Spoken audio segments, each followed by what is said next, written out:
welcome home. I guess you guys are, home. The RV did great. Tires held out. Everything is good. Are you satisfied with my delivery so far? Yep. All right. Well, we're gonna park you wherever you need to be, and I'll let you guys be to your new home. Oh, you're so awesome. Okay. Well, hello guys. Once again, here I am back in this Freightliner Cascadia Evolution. We got a call. I don't want to use that call sign because I really am fond of someone else out there that's using it. And anyway, I'll say we were informed that a customer needs. No, that doesn't work either. Well, we received communication. No, that doesn't work either. Okay, well, anyway, we're helping out a customer that needs some help. An RV that needs to be hauled, and through a colleague we received a call that he needs a transported RV across the city and in this neighborhood area from I guess about 50 miles away. So we're going to be traveling 50 miles away, picking up an RV. Not a large RV, even though we're bringing the big guy. That is the, the big sleeper fifth wheel. Two fifth wheels on the back of this guy, by the way. You got a regular semi-truck fifth wheel and an adapter with a 26K Kurt fifth wheel that also adapts to a gooseneck. So this Freightliner that I am driving right now, it's equipped for basically road recoveries, RV hauling, and regular semis. And at some point here pretty soon we're going to be putting a tow kit on it, a tow package. And I say tow package, not tow hitch assembly and ball, because that it already has. Oh, by the way, it does have a 50,000 pound rated, supposedly, a 2 5/16 ball hitch assembly that's a drop to, I think it's 3 feet down. I can't remember how much of a drop it is, but anyway, that's used for tiny homes and manufactured homes and things of that nature. So without further ado, let me go to the subject. We're driving to outside of Wilsonville, Oregon, picking up an RV that is a basic 29, I think I was told, 29 or 30 feet length, small trailer. It's a fifth wheel, so it requires a fifth wheel connection, and the customer or the owner of this RV attempted to put their RV hitch on there and couldn't make it, and there's some trouble with it. So we're going to go out there and take a look, see what we can do. Now, I brought this semi for two reasons. 29 feet and below. The 3500 diesel dually GMC that is equipped to haul that has a bed that is 10-foot bed. And when we installed that hitch assembly for the fifth wheel plate, it's placed directly front of the axle, which means that the bed is exposed further in the back, which means that if you get a tighter, smaller trailer to haul, either gooseneck or fifth wheel, most fifth wheels, in this case 29 and below, the chances are very high that that bed is going to touch the back of that wall. And we've tested that over and over before. So we refuse to haul anything that's 29 and below with that 3500 HD dually GMC that we've got equipped for hauling, unless that one has a tow kit or a tow package or an actual lift kit for towing. But it does not, so it has just simply gooseneck, fifth wheel, bumper pull, all those adapters. And so because of the bed itself extending to the back, it is unsafe to haul this smaller trailer. However, we're going big here. The semi-truck, the actual fifth wheel plate that is set up for the RV, is all the way in the very back. ELD data diagnostic event. So because it's all the way in the back, there's no bed behind that. It's very easy to hook up. You've got plenty of clearance. Even a smaller RV would be able to be pulled. with this big guy. It looks awkward, you know, big guy pulling in a small RV. But anyway, I'll show you guys what it looks like when it's connected and ready to go. In the meantime, we're heading that direction.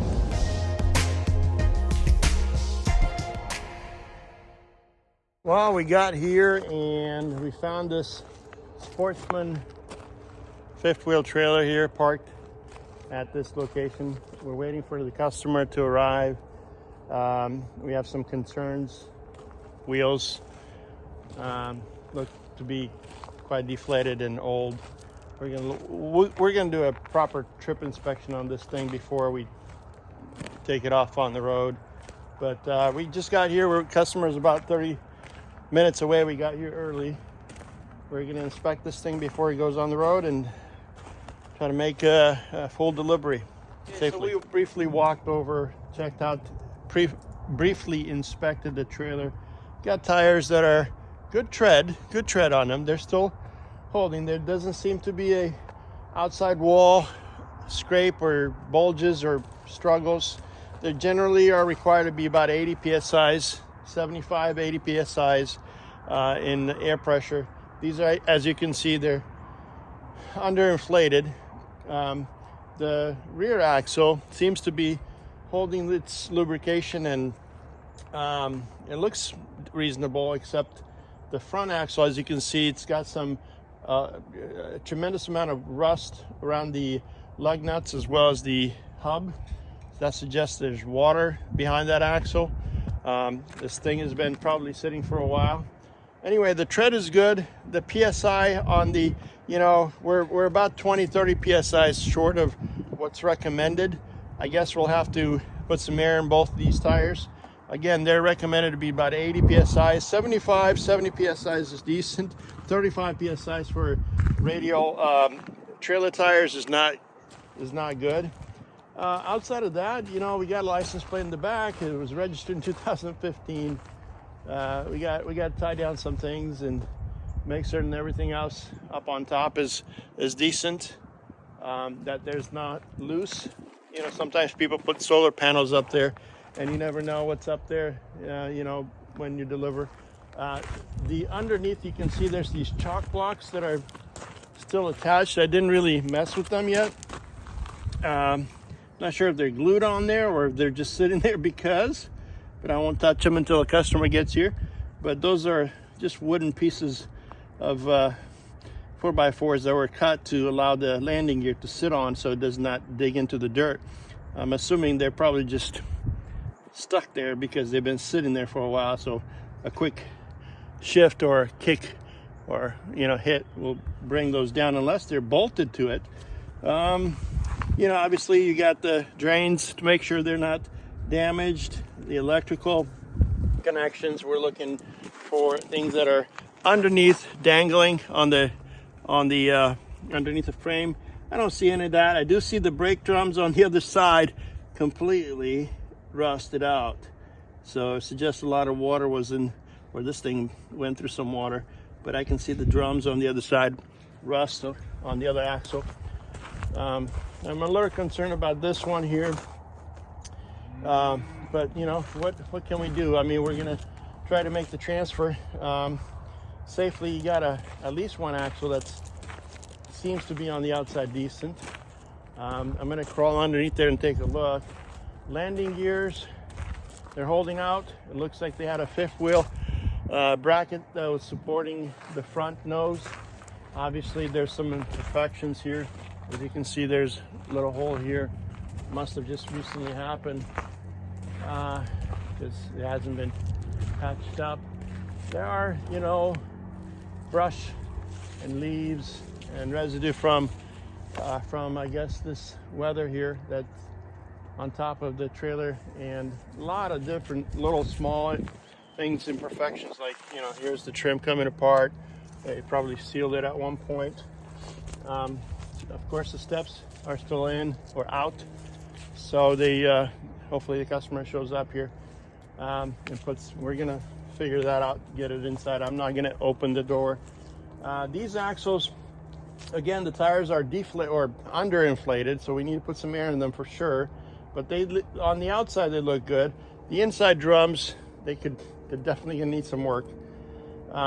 This is a, you know, I guess it's a welded onto the frame axle support. It's you know, they got a beam above the axles and a beam, obviously the frame of the trailer's above that. So got our landing gear in the back here as well. I'm kind of curious if I push on that, but I won't push it. Again, the axles on the other side look all right. The drums look rusty, so that's a concern. A lot of rust, a little bit of rust. Maybe this thing came from, I'm kind of curious. I want to go take a look, see. License plate, I should have paid a little more attention. Oh, it is an Oregon license plate. Well, maybe this was, anyway, sometimes you find them out of, you know, Denver, Colorado, you know, somewhere Midwest, and they've been run through salt and heavy weather conditions, and that creates a lot of rust underneath. This is a, let's see, it says a manufacturer KZ Inc. Data manufacturers 396. There's so 1996 unit. There's the VIN number over here, and then it tells you about the specifics on it, the weight, and it says 3,100 pounds on the front, 31 pounds, so 60, about 7,000 pounds this thing weighs, which is really light. VIN number 6268 is what's listed as the GVRW. Yeah, so now as we're waiting, it does have a slide. As we're waiting for the customer, we're gonna just start putting paperwork together. I do see some rails up there that are missing up on top, which suggests that there might have been some leak up at the top at some point, and or maybe some damage. But otherwise, it is something that I can hook to, as long as the electrical work, as long as I can access the landing gears. The fifth wheel is positioned just right. This is a Leland fifth wheel, and so it's got a breakaway, as you can see, still loose, and then the electrical here going back.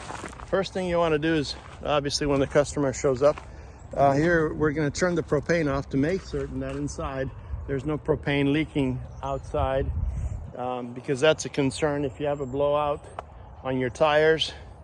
Some RVs, Heartland for instance, this is not a Heartland, this is manufactured, let me see, Sportsman. Who manufactures these things? KZ. I don't recall who KZ Inc. is.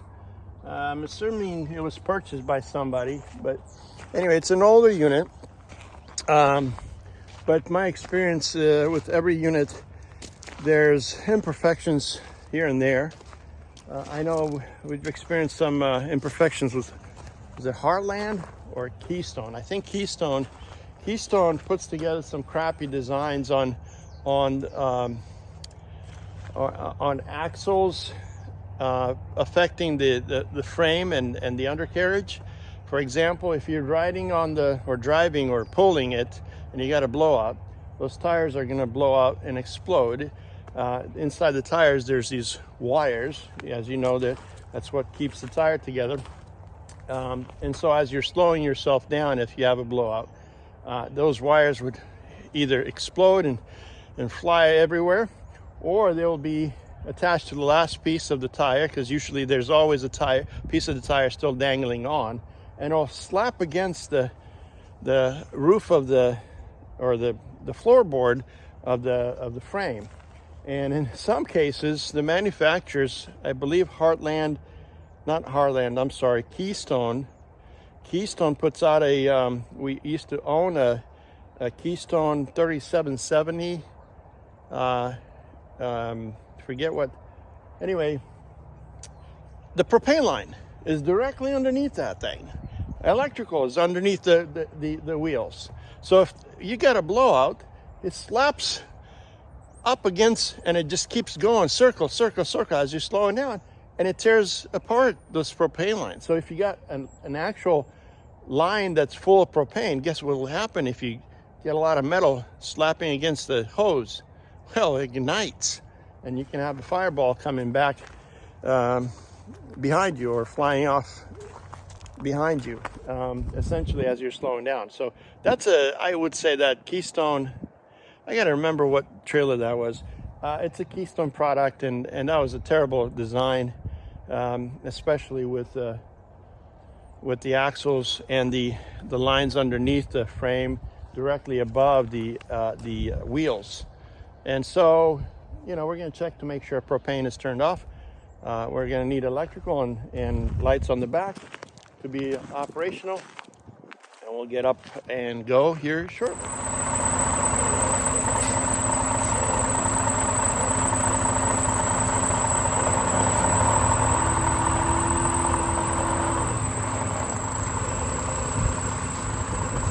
I put the camera down, and I try to kind of document the things that I do every now and then, like I move the truck or whatever.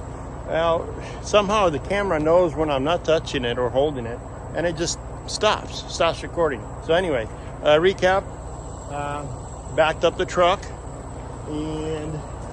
or turned the truck around, kind of just to figure out the fifth wheel. I think I was telling you guys, this truck is equipped with a regular semi fifth wheel, obviously, and this fifth wheel only tilts this way, right? So when you're going up and down the hills, it does not allow for side-to-side tilt, and if it does, it's very limited. But it's a heavy-duty fifth wheel that will carry 80,000, 140,000. I don't even know what the rating for these things are, but I've hauled over 100. I mean, some of them are heavier than this for the heavy haul.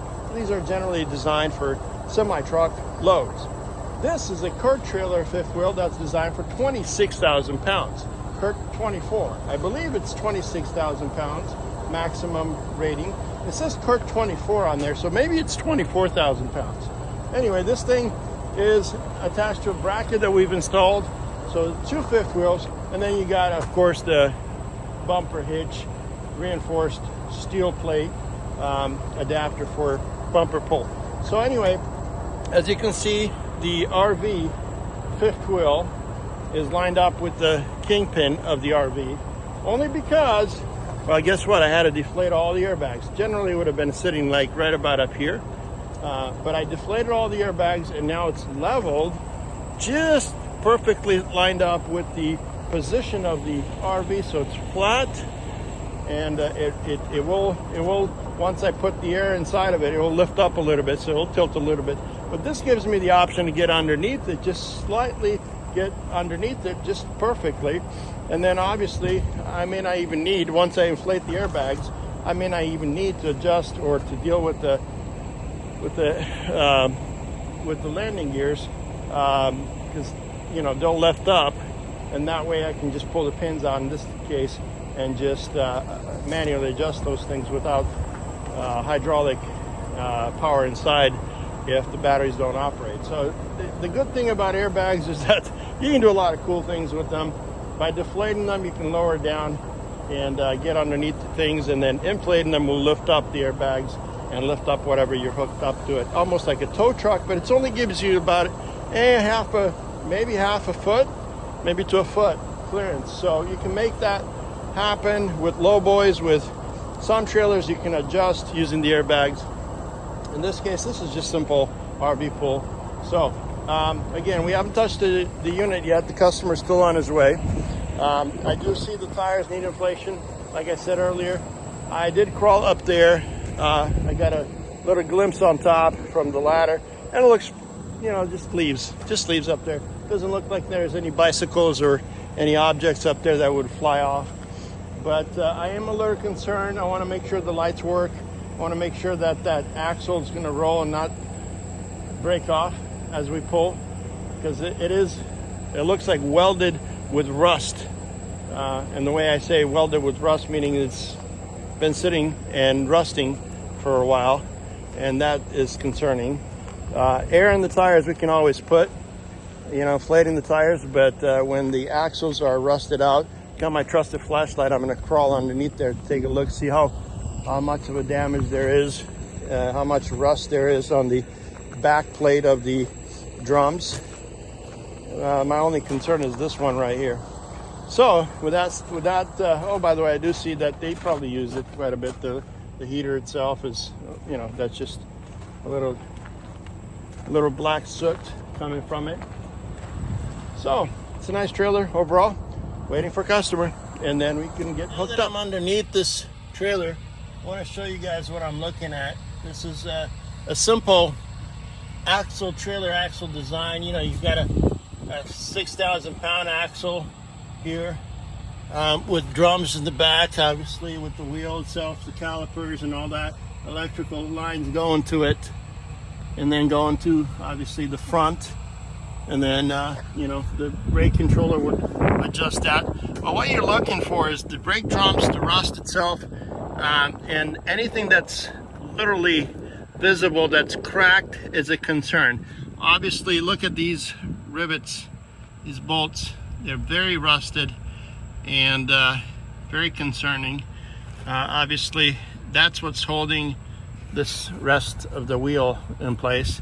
Springs are not much of a concern. They seem to be okay. They're covered in goo. The other one is even worse. So we got 4 terrible looking axles with barely visible threads on the bolts and the adapters that are coming out from the drums because of the heavy rust. So the answer to this question is this a feasible haul, and will it take the freeway? Will it hold out? And the answer is unknown. At this time, it is unknown. You know, steel and metal holds its integrity as long as it's not cracked, but there's no way to know. So anyway, we're still looking. Look at the way it's set up. You got obviously the axle, you got a frame here, a piece of tubing, and then that's welded on top of the frame itself. And so, you know, you got everything else below it. But in this case, all 4 drums, all 4 wheels are heavily rusted. These little 4 bolts right here, yeah, these guys are what hold the drum itself to the actual wheel. And these guys are completely rusted on all 4. There's heavy amounts of rust. This is actually what holds to the axle itself. There's also in front of it, there's a hub that holds it. So there's 4 bolts here, and then the hub in the front countering the pull. So that's good because there's a hub. If these 4 bolts would be the only thing, then I would be no, this, you need to get this fixed. Springs are good. You know, your axle seems to be all right, just needs to be cleaned up. There's a little keg of, you know, garbage and dirt and all that stuff. Yeah. The pressure on the tires, we'll have to put some air in them. Okay. They're normally 80 psi's. Okay. Or 75 to 80 psi's. So they're a little deflated. They're about 20 psi's in this case. This guy's quite a little low. Okay, so the customer said that he wants it hauled, even with the concerns. We're gonna go ahead and do that. We're gonna hook up, and we got sporadic lights on the marker and the tail light. There's a short inside the RV, but we're gonna make it happen. And so we're gonna go ahead and we've already got connected here. We got the Kirk fifth wheel connected. It's locked in place. The jaws are locked, as you see back there. The jaws must be locked. All right, so they're locked in place. We're gonna do a tug pull here shortly, and then we raise the landing gears. Nice thing about it, the front axle is not as much pressure because it's kind of somewhat tilted. It's holding back pressure on the rear axle. We're gonna have to put some air in those tires, but yeah, we found that chock blocks are bolted in. There's nothing up on top, and all the doors, landing gears are up. The stairs are up. The awning is perfectly inside, and we're good to go. Well, it's 2 days after Thanksgiving. I think it's 2 days after Thanksgiving. We're now en route to deliver this trailer to its destination safely. We're still concerned with the axle, with the wheels. You see seems like I get these crazy loads every now and then, and you guys are watching these sporadic videos.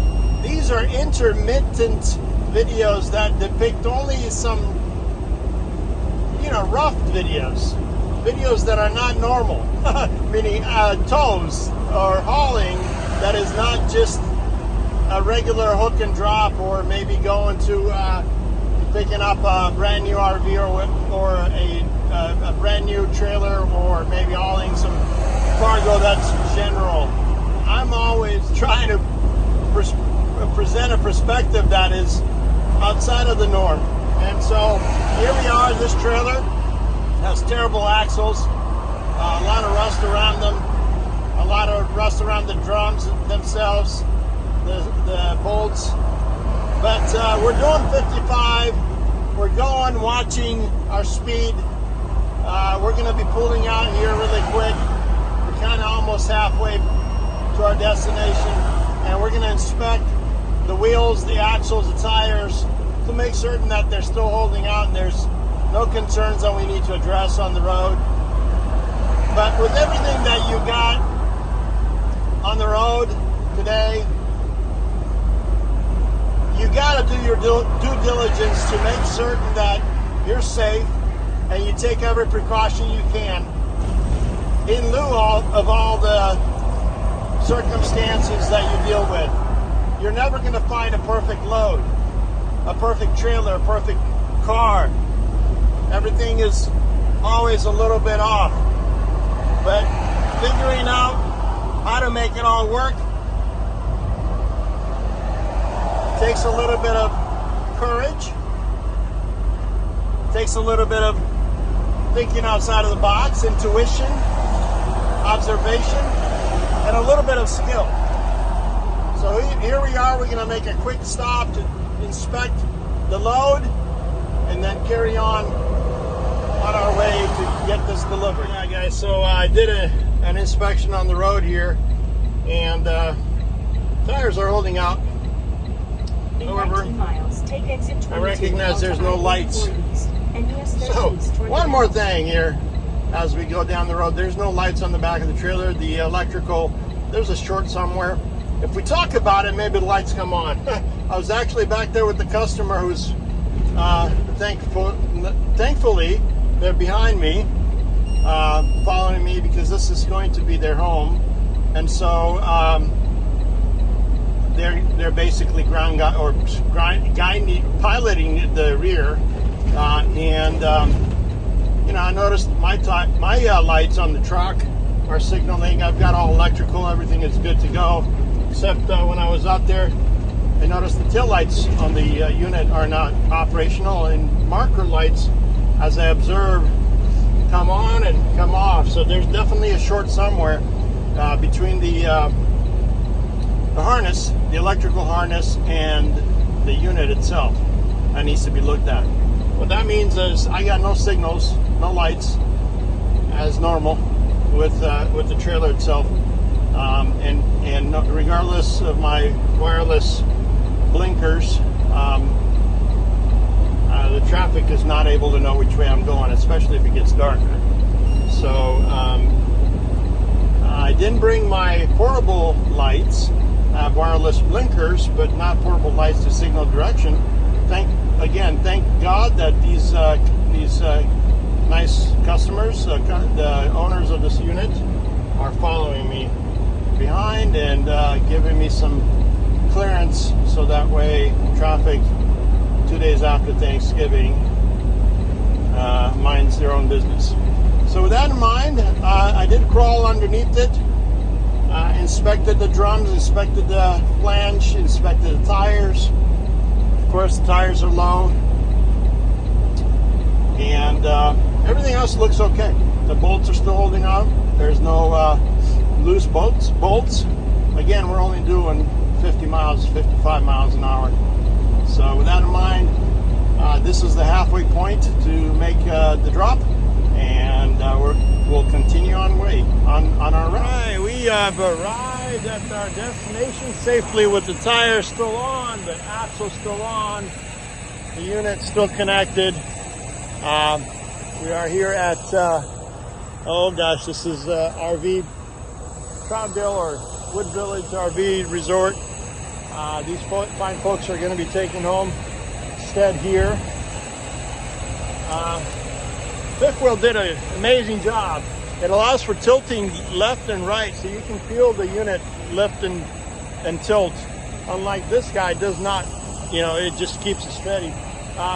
Using this one here for the RV purpose is not a good idea because it affects the way the box actually tilts.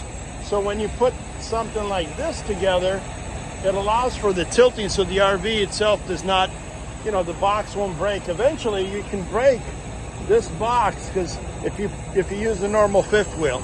But if you have something that tilts left and right as well as up and down, which in this case Kurt produces any kind of hitch assembly you really need to haul an RV, go to Kurt Trailers. Not that they're, you know, sending me any money, but I've got a bunch of Kurt products that work just great, you know, for pretty much anything.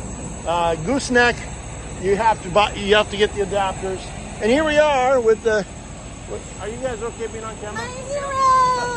Well, welcome home. I guess you guys are, you know, home. The RV did great. You know, tires held out. Everything is good. Are you satisfied with my delivery so far? Yep. All right. Well, we're gonna park you wherever you need to be, and I'll let you guys be to your new home. Oh, you're so awesome. So we're disconnected from the unit. It's on its own. 2 landing gears are holding it. He's going to put the jack landing gear, electrical and all those things need to be plugged in. But it is home, and it's a nice unit. It made its way all the way here. And as I mentioned, the hubs need to be fixed at some point whenever you guys are. Just be careful on that. Landing gears are stable, are stabilized. Everything is as it's supposed to be. The rest is for the homeowner to make amends with. Thanks for watching.